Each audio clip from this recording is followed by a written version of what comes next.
नमस्कार, जय Hind. Batra defence academy के ऑनलाइन प्लेटफॉर्म पर आप सभी डिफेंस एस्पिरेंट्स का स्वागत है। तिरंगा सीरीज में आज हम बात करेंगे इलेक्टोरल कॉलेज की।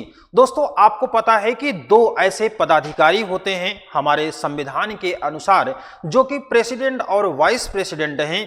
इनका election directly by the people नहीं होता है, बल्कि इनडायरेक्टली जनता के द्वारा इनका इलेक्शन होता है और इनडायरेक्टली होता है। इसका मतलब है कि इनके इलेक्शन के लिए कोई एक इलेक्टोरल कॉलेज होता है। तो आज के अपने इस तिरंगा सीरीज में हम बात करेंगे राष्ट्रपति और उपराष्ट्रपति के इलेक्टोरल कॉलेज की। तो आप देखिए कि यहां पर इलेक्टोरल कॉलेज के जरिए इलेक्शन की अगर बात करते हैं तो वो होते हैं दो। एक होता है आपका प्रेसिडेंट और दूसरा होता है वाइस प्रेसिडेंट। अब यहां पर आपको जो प्रोविजंस दिए गए हैं अकॉर्डिंग टू कॉन्स्टिट्यूशन, हम लोग इसकी बात करेंगे।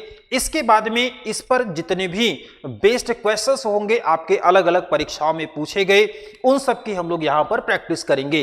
पहला पॉइंट आपके सामने है, the election of the president is done indirectly by the people. यानी कि एक पॉइंट आपको यहां पर मिल गया कि जो हमारे देश का प्रेसिडेंट होता है उसका election of the president is done indirectly by the people. तो यहां पर एक पॉइंट आपको मिल गया कि जो हमारे देश का राष्ट्रपति होता है इसका इलेक्शन कैसे होता है। तो इसका इलेक्शन जो होगा वो अप्रत्यक्ष रूप से जनता के द्वारा किया जाता है। अब बात करें अगर कॉन्स्टिट्यूशनल प्रोविजन की, तो according to article 54 of the Indian constitution the president is elected by an electoral college. यानी कि अगर आपसे सवाल ये पूछा जाए कि राष्ट्रपति का जो इलेक्टोरल कॉलेज होता है उसका प्रोविजन हमारे संविधान के किस पार्ट में किया गया है, किस आर्टिकल में है, तो आंसर आपका हो जाएगा अकॉर्डिंग टू आर्टिकल 54। यहां पर आप ध्यान दीजिए, भारतीय संविधान के अनुच्छेद 54 के अनुसार राष्ट्रपति का निर्वाचन एक निर्वाचक मंडल के द्वारा किया जाता है। तो एक बात आपको कंफर्म हो गई कि जो राष्ट्रपति का इलेक्टोरल कॉलेज होता है उसकी व्यवस्था भारतीय संविधान के अनुच्छेद 54 में किया गया है। इसके अलावा अगर आप देखेंगे तो यहां पर आपको पहला और ये जो सबसे इंपॉर्टेंट पार्ट है आपके इस इलेक्टोरल कॉलेज का, जहां से आपके एग्जाम में क्वेश्चंस बनते हैं, वो आपको यहां पर ध्यान में देना है कि यहां पर कौन कौन शामिल होता है इलेक्टोरल कॉलेज ऑफ प्रेसिडेंट में। तो आप जरा यहां पर ध्यान दीजिए, the president join the electoral college. यहां पर कौन होंगे? Elected members of both the houses, means Lok Sabha और राज्यसभा के जो निर्वाचित सदस्य होंगे। यहां पर दोस्त ध्यान में आपको रखना है निर्वाचित मेंबर होंगे, और इसके बाद में elected members of state legislative assemblies, यानी कि विधान सभाओं के निर्वाचित सदस्य होंगे। इसके अलावा elected member of the union territories of Delhi और पुडुचेरी, यहां पर दो केंद्र शासित प्रदेश हैं दिल्ली और पुडुचेरी, इसके निर्वाचित सदस्य शामिल होंगे। अब एक बात यहां पर आपको ध्यान में रखनी है, अब इसी को अगर हम लोग सॉर्ट आउट करें तो यहां पर आपको क्या मिल गया? यहां पर आपने देखा है कि हमारे पास क्या हो गए, लोकसभा, इसके अलावा राज्यसभा, इसके अलावा विधानसभा, इसके अलावा दिल्ली और पुडुचेरी, ये हमारे पास हो गए। और इसमें से आपको ध्यान में रखना है कि यहाँ के जितने लोग होंगे ये सभी के सभी ये कैसे होंगे? इलेक्टेड होने चाहिए, मस्ट बी इलेक्टेड, आपको ये ध्यान में रखना है। Nominated member can't be participate in the electoral college of president and vice president. यहां पर आपको ध्यान में रखना है कि राष्ट्रपति के इलेक्टोरल कॉलेज में शामिल नहीं होते हैं, लेकिन अब जब कंपेयर करेंगे वाइस प्रेसिडेंट को तो वहां पर क्या होता है कि नॉमिनेटेड मेंबर भी शामिल हो जाते हैं। चलिए, अब इसके आगे की अगर हम लोग बात करें यहां पर, तो आगे की अगर हम लोग बात करेंगे तो यहां पर आपको ध्यान में रखना है कि जो दिल्ली और पुडुचेरी के विधानसभाओं के सदस्य भी इसमें शामिल किए गए हैं, इसको हमने कहां से लिया है? इसको हमने 70th कॉन्स्टिट्यूशनल अमेंडमेंट है 1992, तो इसी के जरिए यहां पर दिल्ली और पुडुचेरी विधानसभाओं को भी राष्ट्रपति के निर्वाचक मंडल में शामिल किया गया। Bye the 70th constitutional amendment act 1992, the legislative assemblies of Delhi and Puducherry where also included in the electoral college of the president. अब यहां पर आपको ध्यान रखना है, this provision becomes affective from June 1, 1995, यानी कि 1 जून 1995 से ये पूरी व्यवस्था लागू हो गई। और इसके बाद में आप देखिए तो जम्मू कश्मीर राज्य की, जम्मू कश्मीर केंद्र शासित प्रदेश की, यूनियन टेरिटरी की विधानसभा के निर्वाचित सदस्यों को अभी राष्ट्रपति के निर्वाचक मंडल में शामिल नहीं किया गया है। चूंकि आप जानते हैं 31 अक्टूबर 2019 में ये शामिल किया गया, यानी कि जो जम्मू कश्मीर था इसके आर्टिकल 370 को हटाने के बाद यहां पर 2 यूनियन टेरिटरी बनी, एक लद्दाख और दूसरा जम्मू कश्मीर। तो जम्मू कश्मीर में विधानसभा की भी व्यवस्था की गई, लेकिन अभी राष्ट्रपति के इलेक्टोरल कॉलेज में शामिल नहीं है। फिर इसके बाद देखेंगे राष्ट्रपति के निर्वाचक मंडल में किसी भी सदन के नॉमिनेटेड मेंबर और राज्य विधान परिषद के सदस्य शामिल नहीं होते हैं, चाहे वो निर्वाचित हों चाहे वो नॉमिनेटेड हों, दोनों प्रकार के यहां पर शामिल नहीं होंगे जब बात करेंगे विधान परिषद की। अब यहां पर एक लास्ट में आप इसका मूल मंत्र आप समझें तो राष्ट्रपति के निर्वाचक मंडल में लोकसभा के केवल निर्वाचित सदस्य, राज्यसभा के केवल निर्वाचित सदस्य, विधानसभा के केवल निर्वाचित सदस्य और इसके अलावा विधान परिषद के कोई भी शामिल नहीं होंगे। लेकिन 70वें संविधान संशोधन 1992 के जरिए इसमें दिल्ली और पुडुचेरी की विधानसभाओं को शामिल कर लिया गया है। केवल और केवल elected member will be participated in the electoral college of president. अब इसके बाद की बात करते हैं, यहां पर हम लोगों को अब समझना है इसमें अगला जो है आपका वर्तमान में वजह क्या है कि विधान परिषद को शामिल क्यों नहीं किया गया है। तो वजह इसकी ये है कि वर्तमान में अगर हम लोग बात करेंगे तो केवल 6 राज्यों में विधान परिषद की व्यवस्था है। और आप जानते हैं कि जो प्रेसिडेंट का पोस्ट होता है वो हमारे कॉन्स्टिट्यूशन के अकॉर्डिंग सबसे बेहतर और सबसे बड़ी पोस्ट होती है। वरीयता क्रम में आप जानते हैं कि ये पहले नंबर पर होता है। तो यहां पर यूपी है, बिहार है और महाराष्ट्र है। फिर इसके बाद आंध्र प्रदेश, तेलंगाना और कर्नाटक, ये ऐसे 6 स्टेट हैं जहां पर आपको देखने को मिलता है कि जो लोक विधान मंडल होता है इसमें 2 सदन होते हैं, एक विधानसभा और दूसरा विधान परिषद। तो यहां पर आपको इन 6 स्टेट का नाम ध्यान में रखना है। Presently, only 6 states have legislative council: Uttar Pradesh, Bihar, Maharashtra, Andhra Pradesh, Telangana और कर्नाटका।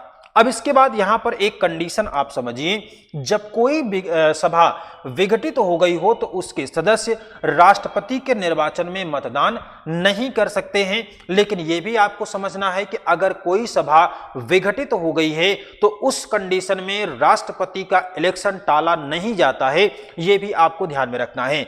और उस स्थिति में भी जबकि विघटित सभा का इलेक्शन राष्ट्रपति के निर्वाचन से पूर्व न हुआ हो, when an assembly is dissolved, its member can't be vote in the election of president, even if the election of the dissolved assembly is not held before the election of the president। ये आपको यहां पर ध्यान में रखना है।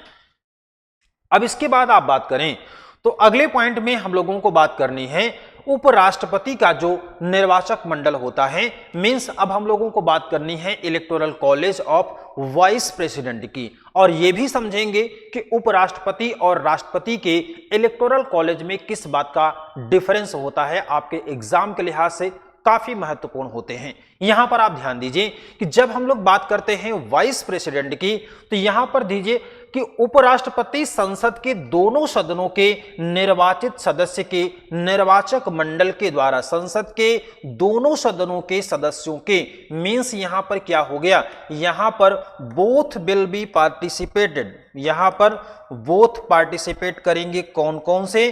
तो इसका मतलब क्या हो गया, इसका मतलब हो गया कि यहां पर इलेक्टेड मेंबर भी शामिल होंगे और इसके साथ में नॉमिनेटेड भी शामिल होंगे, ये आपको यहां पर ध्यान में रखना है। तो इलेक्टेड और नॉमिनेटेड ये दोनों टाइप के मेंबर शामिल होते हैं किसमें, तो वो आपको ध्यान में रखना है electoral college of vice president. अब इसके बाद में देखिए, उपराष्ट्रपति के निर्वाचक मंडल में संसद के निर्वाचित और मनोनीत सदस्य भाग लेते हैं, जबकि राष्ट्रपति के निर्वाचक मंडल में केवल और केवल निर्वाचित सदस्य ही भाग लेते हैं। ये बात आपको बहुत कंफर्म समझनी है।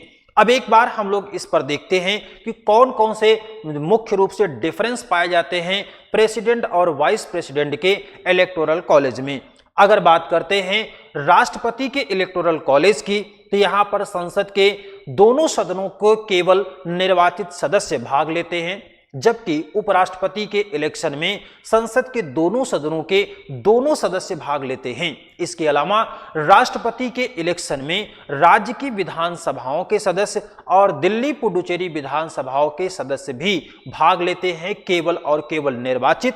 लेकिन उपराष्ट्रपति के इलेक्शन में विधानसभा, विधान परिषद या फिर दिल्ली और पुडुचेरी की विधानसभाओं के किसी भी प्रकार के मेंबर शामिल नहीं होते हैं। अब इसके बाद देखिए, अगले पॉइंट की हम लोग बात कर लेते हैं। यहां पर आप ध्यान दीजिए कि उपराष्ट्रपति के निर्वाचक मंडल में विधानसभाओं के सदस्य शामिल नहीं होते, जबकि राष्ट्रपति के निर्वाचक मंडल में विधानसभाओं के निर्वाचित सदस्य शामिल होते हैं। अब यहां पर देखिए, the member of the legislative assemblies are not included in the electoral college of vice president, while the elected member of the legislative assemblies also participate in the electoral college of president। अब इसके बाद देखिए, यहां पर एक special चीज भी आपको ध्यान में रखनी है।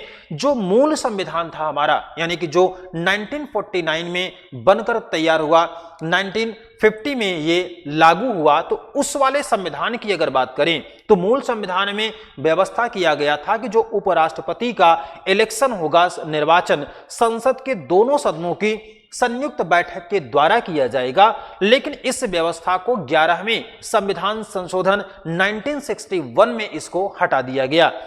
In the originally treaty, there was a provision that the vice president was elected by the joint sitting of both the parliament houses.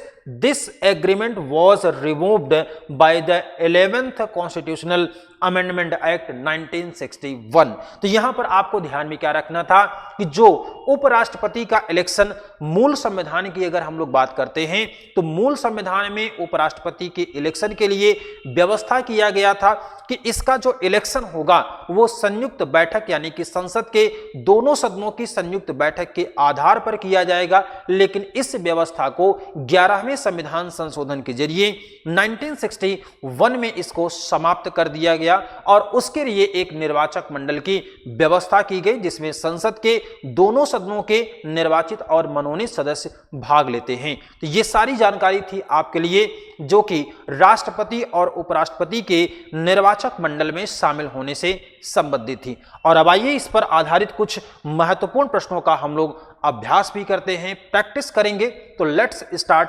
Practice. यहां पर आप देखिए, क्वेश्चन नंबर 1 आपके सामने है। क्वेश्चन 1 में आपसे पूछा गया है, how is the election of the president in India? Directly होता है, by the member of Rajya Sabha है, by the members of Lok Sabha, या फिर बाय इनडायरेक्ट वोटिंग। तो यहां पर आपको ध्यान में रखना है। और पहले पॉइंट में ही हमने आपको बतलाया था कि election of president bye indirect vote से होता है, यानी कि इसका जो चुनाव होता है ये होता है अप्रत्यक्ष रूप से। और किसके द्वारा होता है? तो ध्यान में रखिएगा, जनता द्वारा होता है। अप्रत्यक्ष रूप से जनता के द्वारा इसका इलेक्शन किया जाता है, ये बात आपको ध्यान में रखनी है। अगला क्वेश्चन देखते हैं। सेकंड क्वेश्चन आपके सामने है और यहां पर आपको पूछा गया है, भारत का राष्ट्रपति अप्रत्यक्ष रूप से चुना जाता है। The president of India is indirectly elected. और रीजन आपको दिया गया है कि एक निर्वाचक मंडल की व्यवस्था है जो कि संसद के दोनों और राज्यों की विधानसभाओं के निर्वाचित सदस्यों को मिलाकर के बनता है। तो यहां पर आपका राइट आंसर क्या होना चाहिए? तो राइट आंसर आपका यहां पर हो जाएगा जो आपको दिया गया है ऑप्शन नंबर सी में, यानी कि ए और 2 दोनों सही हैं। लेकिन ए जो दिया गया है आर का सही स्पष्टीकरण नहीं है, यानी कि कथन और कारण बोथ आर राइट, बट यहां पर यह सही स्पष्टीकरण नहीं है। यहां पर दिया गया सही स्पष्टीकरण है। और ऑप्शन में आपने देखा है कि सी में सही किस वजह से होगा, तो यहां पर अगर हम लोग बात कर लें कि इसके सही होने की वजह क्या होती है, तो पहला तो आपको दिया गया है कि भारत का राष्ट्रपति अप्रत्यक्ष रूप से चुना जाता है, और इसके बाद दिया गया है कि एक निर्वाचक मंडल की व्यवस्था है जो कि संसद के दोनों और राज्यों की विधानसभाओं के निर्वाचित सदस्यों को मिलाकर बना होता है। हालांकि ये पार्शियली सही है, क्योंकि अगर इसको आप सही बताएंगे तो इसमें आपको दिल्ली और पुडुचेरी की विधानसभाओं को भी तो शामिल करना पड़ेगा, तभी तो आपका पूरी तरीके से इलेक्टोरल कॉलेज बनेगा। तो यहां पर आपको ध्यान में रखना है, राइट आंसर आपको ये भी लग सकते हैं, और इसके अलावा सही स्पष्टीकरण नहीं है। यहां पर आप ए वाला भी लगा सकते हैं, क्योंकि ए सही है लेकिन आर जो है वो पूरे तरीके से सही नहीं होगा। चलिए अब बढ़ते हैं हम लोग अपने अगले क्वेश्चन की तरफ। क्वेश्चन नंबर 3 आपके सामने है। हम उन सभी सवालों की चर्चा कर रहे हैं जो कि आपके इलेक्टोरल कॉलेज से ही संबंधित हैं। अब कितने टाइप के सवाल, मेन जो बातें हैं वो आप समझ चुके हैं, लेकिन अब कितने तरीके से इस पर आपको क्वेश्चंस मिल सकते हैं ये सारी बातें आपको समझना है। और इसीलिए हमने इस सीरीज का नाम ही रखा है तिरंगा सीरीज, क्योंकि यहां पर आपको कॉन्सेप्ट भी मिलते हैं, यहां आपको शॉर्ट नोट्स भी मिलते हैं, यहां आपको प्रैक्टिस भी मिलते हैं। ये सारी बातें आपको यहां पर ध्यान में रखना है। क्वेश्चन 3 आपके सामने दिया गया है कि the member of the president's electoral college, और जो राष्ट्रपति का निर्वाचक मंडल होता है उसके सदस्य कहां से होते हैं, यही आपसे सवाल पूछा गया है।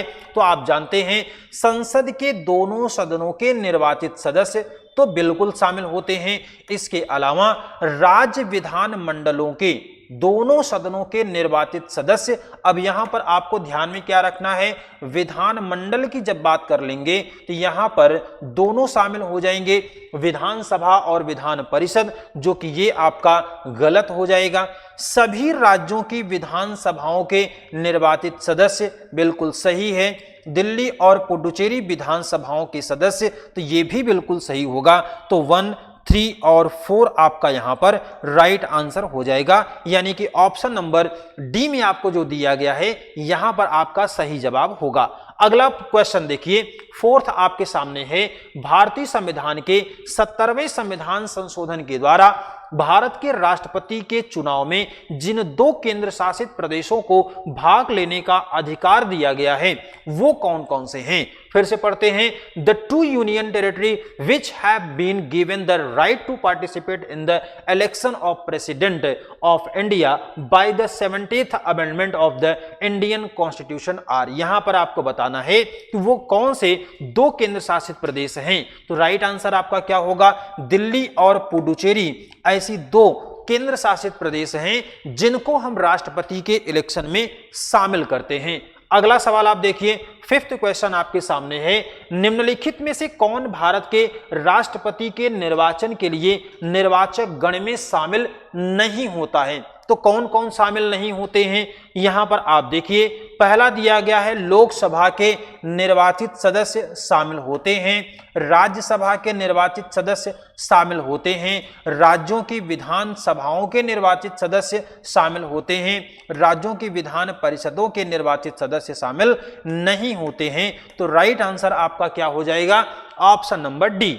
अगला सवाल देखिए, क्वेश्चन नंबर 6 आपके सामने है। भारत में राष्ट्रपति के चुनाव के लिए चुनाव मंडल के सदस्य होते हैं। आपको ऑप्शंस दिया गया है लोकसभा के चुने हुए सदस्य, ये बिल्कुल आपका सही होगा, क्योंकि राष्ट्रपति के इलेक्शन में जो इलेक्टोरल कॉलेज होता है इसमें लोकसभा के चुने हुए सदस्य शामिल होते हैं, राज्यसभा के चुने हुए सदस्य भी शामिल होते हैं, विधानसभाओं के चुने हुए सदस्य, लेकिन विधान परिषद के सदस्य शामिल नहीं होते हैं। तो 1, 2 और 3 आपका यहां पर राइट आंसर होगा, यानी कि ऑप्शन नंबर बी आपका यहां पर सही हो जाएगा।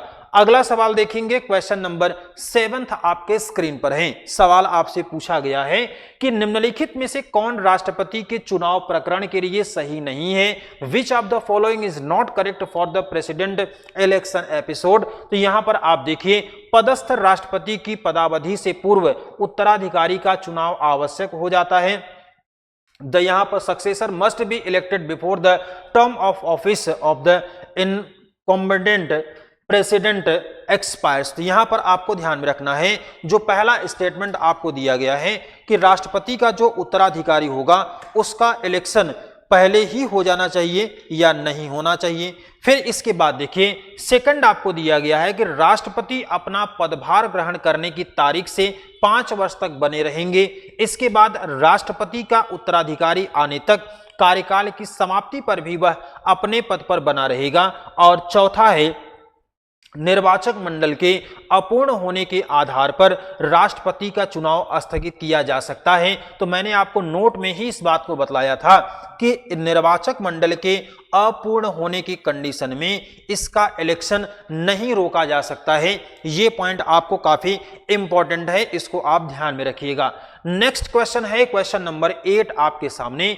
भारत के उपराष्ट्रपति का चुनाव किस तरीके से होता है? राष्ट्रीय स्तर पर सीधे चुनाव से होता है, राष्ट्रपति के द्वारा मनोनयन से होता है, लोकसभा के सांसद और विधानसभा के विधायकों से सीधे चुने जाते हैं, या इसके अलावा लोकसभा और राज्यसभा के सांसदों के द्वारा इनको सीधे चुना जाता है। तो राइट आंसर आपका क्या हो जाएगा? इसमें आपका डी वाला राइट आंसर होगा, क्योंकि उपराष्ट्रपति के इलेक्शन में लोकसभा और राज्यसभा के निर्वाचित सदस्य, लोकसभा और राज्यसभा के सांसदों के द्वारा सीधे इनका चुनाव होता है, और इसमें इलेक्टेड और नॉमिनेटेड ये दोनों प्रकार के सदस्य इसमें शामिल हो जाते हैं। तो ये पॉइंट आपके लिए यहां पर जरूरी है, ये आपको ध्यान में रखना है। फिर इसके बाद में देखेंगे, फिर यहां पर देखेंगे तो अगला सवाल जो आपके लिए है वो है क्वेश्चन नंबर 9। यहां पर पूछा गया है, निम्नलिखित में से कौन भारत के उपराष्ट्रपति का निर्वाचन करता है? तो ध्यान में रखिएगा, एक एक पॉइंट पढ़ते चलेंगे। लोकसभा के सदस्य शामिल होते हैं, विधानसभा के सदस्य शामिल नहीं होते, राज्यसभा के सदस्य शामिल होते हैं, विधान परिषद के नहीं होते। तो 1 और 3 आपका इसमें राइट आंसर हो जाएगा, यानी कि ऑप्शन नंबर आपका इसमें सी वाला सही होगा। अगला सवाल देखिए, सभी सवालों को आप समझ जरूर रहे होंगे, क्योंकि इन सभी की बात हम लोग पहले ही कर चुके हैं। अब इसके बाद क्वेश्चन नंबर 10 आपके सामने है। यहां पर आपको बताना है कौन सा स्टेटमेंट इसमें सही है। ध्यान दीजिए कि राष्ट्रपति की तरह उपराष्ट्रपति का चुनाव भी अप्रत्यक्ष रूप से होता है, और राज्यों की विधानसभाओं के सदस्य दोनों के चुनाव में भाग लेते हैं। तो आपको यहां पर यह बात पता है कि राष्ट्रपति के इलेक्शन में तो विधानसभा के सदस्यों का रोल होता है। पहले स्टेटमेंट जो है वो आपका सही है यहां पर। अब इसके बाद में आपको देखिए कि राष्ट्रपति की तरह उपराष्ट्रपति का भी चुनाव अप्रत्यक्ष रूप से होता है। ये वाला स्टेटमेंट बिल्कुल आपका सही है। दूसरा आपको दिया गया है कि राज्यों की विधायिकाओं के सदस्य दोनों के चुनाव में महत्वपूर्ण भूमिका निभाते हैं। तो आप जानते हैं कि जो आपका राष्ट्रपति होता है, राष्ट्रपति के इलेक्शन के लिए तो इसका महत्व है, लेकिन अगर हम लोग वाइस प्रेसिडेंट की बात करेंगे, उपराष्ट्रपति की बात करेंगे, तो उपराष्ट्रपति के इलेक्शन के लिए इसका रोल नहीं होता है। तो इसमें केवल 1 आपका सही हो जाएगा, ऑप्शन नंबर ए यहां पर आपका सही होगा। अब इसके बाद देखिए अगला जो पॉइंट आपको दिया गया है क्वेश्चन नंबर 11। यहां पर आपको दिया गया है कि उपराष्ट्रपति का निर्वाचन एक निर्वाचक मंडल के द्वारा किया जाता है, जिसके सदस्य होते हैं संसद के दोनों सदनों के केवल निर्वाचित सदस्य। तो गलत होगा। इसके अलावा संसद के दोनों सदनों के सभी सदस्य, ये आपका क्या हो जाएगा? राइट आंसर हो जाएगा। राज्यसभा के और राज्य विधानसभा यहां पर दिया है, इसलिए ये नहीं होगा। यहां पर केवल निर्वाचित दिया है, इसलिए ये नहीं होगा। राज्य विधानसभाओं के केवल निर्वाचित सदस्य, ये भी नहीं, चूंकि आप जानते हैं कि उपराष्ट्रपति के इलेक्शन में विधानसभा सदस्यों का कोई भी रोल नहीं होता है। अब इसके बाद देखिए अगला पॉइंट आपके लिए है क्वेश्चन नंबर 12।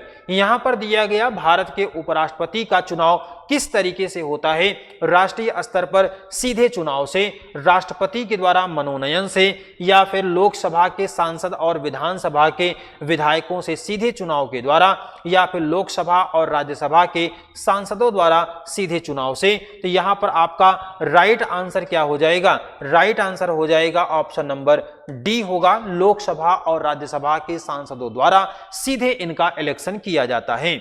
अब इसके बाद अगला सवाल है क्वेश्चन नंबर 13। क्वेश्चन नंबर 13 में आपसे क्या पूछा गया है कि भारत के उपराष्ट्रपति का निर्वाचन करता है, कैसे होता है इसका निर्वाचन। तो लोकसभा के सदस्य शामिल होते ही हैं, राज्यसभा के सदस्य शामिल होते हैं, विधानसभा के सदस्य नहीं, विधान परिषद के नहीं। आंसर आपका केवल 1 और 2 सही हो जाएगा, यानी ऑप्शन नंबर आपका ए यहां पर सही हो जाएगा। चलिए अगले सवाल पर बढ़ते हैं। अगला सवाल है क्वेश्चन नंबर 14। यहां पर आपको पूछा गया है कि राष्ट्रपति की तरह उपराष्ट्रपति का इलेक्शन होता है। सवाल ये आपके लिए रिपीट है, तो राइट आंसर इसमें आपने क्या बताया था, केवल और केवल एक वाला सही हो जाएगा। अब इसके बाद देखिए, तो जितने भी महत्वपूर्ण प्रश्न थे हम लोगों ने उसकी पूरी प्रैक्टिस भी किया। इसके अलावा आपने देखा कि इलेक्टोरल कॉलेज ऑफ प्रेसिडेंट और वाइस प्रेसिडेंट से संबंधित जो भी महत्वपूर्ण बातें थी हम लोगों ने उस पर पूरा स्टडी भी किया, पूरा क्लास भी कंप्लीट किया। अब इसके अलावा इलेक्टोरल कॉलेज से आपका कोई भी एग्जाम भारत के किसी भी परीक्षा में पूछा जाए तो वो आप निश्चित रूप से कर पाएंगे। इन्हीं सब शुभकामनाओं के साथ और इसी कॉन्फिडेंस के साथ आप इस क्लास को कंटिन्यू करते रहिए, अच्छे तरीके से इसको फॉलो करिए। बत्रा डिफेंस एकेडमी के जो ऑनलाइन और ऑफलाइन प्रोग्राम हैं उसमें एडमिशन की प्रक्रिया जारी है। आप किसी भी तरीके से अगर हमारे साथ जुड़ना चाहते हैं तो नीचे जो नंबर्स दिए गए हैं उस पर आप कॉल कर सकते हैं और इसके अलावा आप संस्थान में विजिट भी कर सकते हैं। तो ऐसे ही तिरंगा सीरीज में किसी एक नए टॉपिक के साथ हमारी और आपकी फिर से मुलाकात होगी। तब तक के लिए आप सभी को जय हिंद, वंदे मातरम।